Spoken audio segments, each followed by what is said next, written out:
a quarter of the drugs that we use today are actually from plants. Yeah. Right. In fact, the word drug comes from the old Dutch word droog, which means dry plant. So the first drugs were actually dry plants.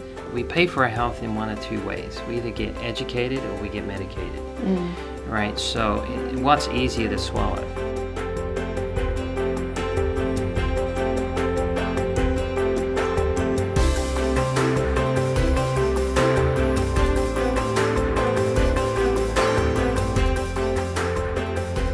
I am really happy to be here with Lee. Is it Wellard or Wellard? How do you like to pronounce your name? Well, in English it's Wellard, but in America it's Wellard.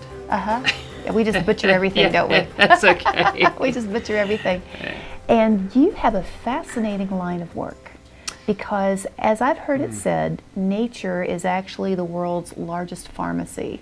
And none of us really think about that because we're used to going down to the chemist shop or the pharmacy on the corner to get whatever medicine a doctor has prescribed, and you do something entirely different. So tell us about what you do, Lee. Well, I'm involved with herbal remedies, and so I got the privilege to work with many people.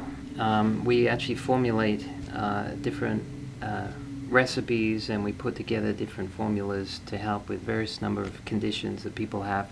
My job is really I'm a matchmaker, so I try to find the right remedy for the person. So I'm a herbalist, master herbalist and naturopath, and I used to teach physiology and nutrition, and it was due to what happened in our life, especially my wife. She had some very serious case of insomnia that lasted nearly 6 years. Oh, wow. And we went to the Philippines to teach health, and my wife gets sick. So that wasn't part of the program, but out of that, God got me involved into natural remedies.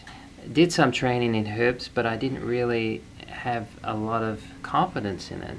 And my wife picked up one of my herbal textbooks, and she's more of a guinea pig. And so she thought, maybe I could try this, and she tried a herb called oat straw. And within 3 days, she was back to 8 hours sleep a night. Really? After 6 years, she couldn't sleep past midnight every night for 6 years. So it's interesting to me, you are new to Kentucky, but you are clearly also not from around here. Yeah, my accent, I I certainly wouldn't be classed as a Kentuckian, but I was born in UK, grew up in Australia, so my accent's primarily Australian. I lived in Asia for several years. I've lived in America for 14 years. Haven't got quite the southern twang yet, but... How do you guys go about sourcing to get the best, most fresh remedy to offer to people? Good question. Well, we believe that God has put herbs for us locally that are adapted for our physiology. So you don't have to go to some exotic place or get some herb from Paraguay that you can't necessarily get here. So most of the herbs that are adapted for our climate are right around us, they're in our backyard. So you'll be amazed at how many herbs are actually rolled over by lawnmowers that could have brought greater relief to any expensive medication you got from the pharmacy if we only knew. So I personally, we don't grow herbs for our own business. We get them from Mountain Rose Herbs and also Star Wars Botanicals. And then we formulate from the raw materials. Let me ask you a little bit about the formulation. Tell me how that process works a little bit. I'm curious on that. I mean, obviously this is not something new, and there's people have been doing it for a long time. But how do you go about it? Okay, well, when we talk about formulas, we're usually talking about several different herbs that are used to bring about a greater synergy than you can independent. All right, so a lot of herbs actually are very complementary, and they work better when they're coupled to each other. So it basically requires a little bit of study into the herb, into the phytochemistry, into the dosage, and then you it's just like putting a recipe together. And that's where your expertise comes in. Obviously. It can get a little complex sometimes, but to keep it simple, you're basically trying to match herbs with other herbs that can create complementary, physiological effect upon the person's organ systems, or create a situation where you're getting greater ability by using 2 herbs than you would do singly. You know, it takes more than a good soprano to make a choir. Right. And so it takes more than just one phytochemical to make a good effect in the body. And so everything, there's balance. You know, there's not one thing in nature that we take, even water, that can create an imbalance if you took too much of it. So drugs can be helpful in emergency situations, in critical situations, you know, where, you know, if I have a car accident going back home, God forbid, I would be fine at taking a painkiller, you know. Sure. But when it comes to chronic disease, I'm going to be working with nature. I'm not going to be putting some poison in my body to try to correct a malady. I'm going to be looking at, okay, what can I do to build up, to restore? Because when, you know, the things we find in nature, now not every herb is safe, but the ones that we use, they're very high in nutrition. They're like superfoods. Yes. And they carry large amounts of vitamins, minerals, and phytochemistry. And what they do is they donate to the body, right? So the drugs that we commonly take in the body, they create nutritional deficiencies. And the reason for that is because it requires nutrition to metabolize them, and then it requires nutrition to get rid of them, right? Because what's foreign in the body or poisonous to the body has to deal with. It has to get rid of it to protect itself. Whereas what God has given in nature and the herbs that He's made that adapted for our physiology, they actually donate to us. I do have a question for you, just because Yeah. I know so many people these days deal with a lot of autoimmune issues. Right. Is that anything that you have experience absolutely. with? Or tell me Absolutely, yes. I mean, with autoimmune, usually it's promoted through inflammation, Yes. right?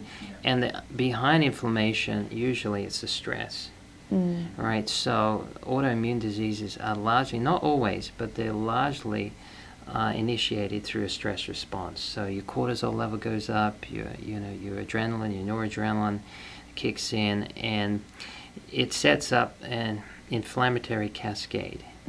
All right, and these inflammatory products can actually cause havoc to the body, to affect the immune system, create symptomatic conditions that, you know, require attention. So there's all kinds of autoimmune diseases. I won't go into the individual ones, but the thing you got to keep in mind is, okay, what is the cause of it? You know, and usually people have some idea of what caused it, and if you can identify the cause, then you have a better idea as to how you can use the botanicals, you know, in assisting nature to get back.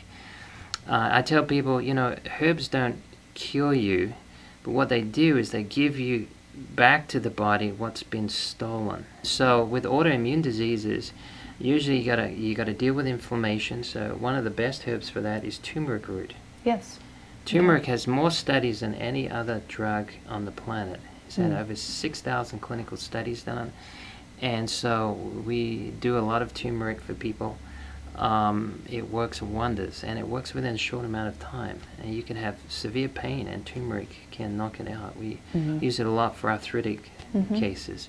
I love to cook, and Yes. you know, I'll buy turmeric to at the eat. store. Good. I love to buy turmeric at the store and use it as a flavoring and as a spice, Yes, because I yes. know that it has benefits. But I ask myself, okay, Yes. how effective is this powdered spice compared to, let's say, working with somebody like you, who I'm going to guess is going to have a fresher or maybe more effective version of that? Yeah, I'll be honest with you, I never buy herbs from stores because they are subject to decay very rapidly. So Right. when you go to a store and you see a herb like turmeric powder in a glass container or a plastic container, light will destroy pretty much every property of that within a few months. Powders aren't as effective in getting in the system as liquids are. We've had people with cancer. I mean, common things, of course, blood pressure issues, hypertension, sugar regulation. In fact, we had a case with a young lady. She was only 9 years of age. She was type 1 diabetes. And I had heard about a herb to use for that, but I never actually recommended it until this particular case came in. And the mother was a nurse practitioner. And I was shocked that she hadn't given her insulin. In fact, I suggested maybe you should look at getting some insulin because it was been about 3 years. Her sugar levels are running about average 300. Oh, wow. Hmm. And then she teared up on me, and I thought, well, I hit a pretty sensitive nerve there. So I said, look, I don't know if this will work or not, but I heard it from another herbalist, and if you want to give it a try. So we gave her cedar berries. Now, I want to make it clear, I'm not telling people to get off their medication and do anything crazy, but if you want to give it a try, these are things that surprise me because, right. you know, sometimes, I mean, doctors practice and we also practice. So, you know, we have to try things out, and sometimes you have to tweak it a little bit. Everybody's and the dosage, different. you know, and it's not right. a cookie cutter thing. Right. It's not like you just get this recipe and that's just for insomnia. You have to do a whole lifestyle analysis. You have to do a clinical assessment, and then you got to work with where people are at mentally. You know, how much they can take. You know, if it's too overwhelming for them, you know, you can give them the good, better, best principle. You know, they could choose what they want to work with.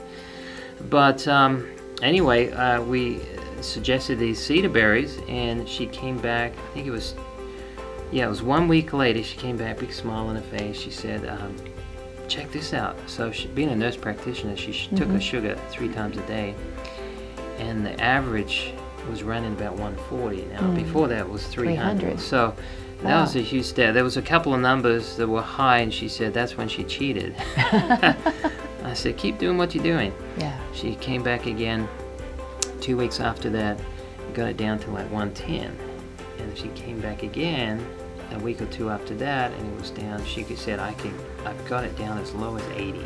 Wow. And anything under 100 is where you want to be. Yes. Right. Pre-diabetic to diabetic is 100 to 126. So anything under 100 is, I mean, anything under 126 would be fantastic in that situation. So if somebody wanted to engage with you, what would be their process? How would they say, okay, I want to get with this guy and I want to learn more because I think he might be able to help me?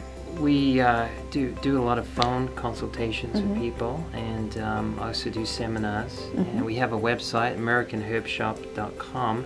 Okay. Shop is SHOPPE, and so that's where people can find information, connect with us, email, phone.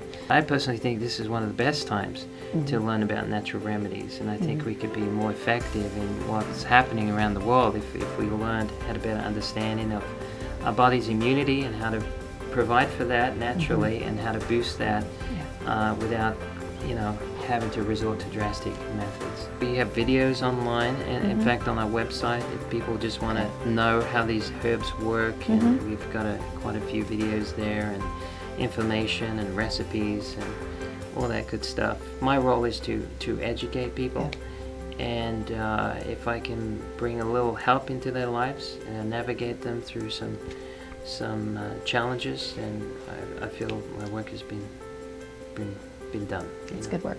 That is good work. Lee Wellard, or Wellard, depending on where you're from. Thank you. Thank you for having me. It's been a pleasure. Absolutely.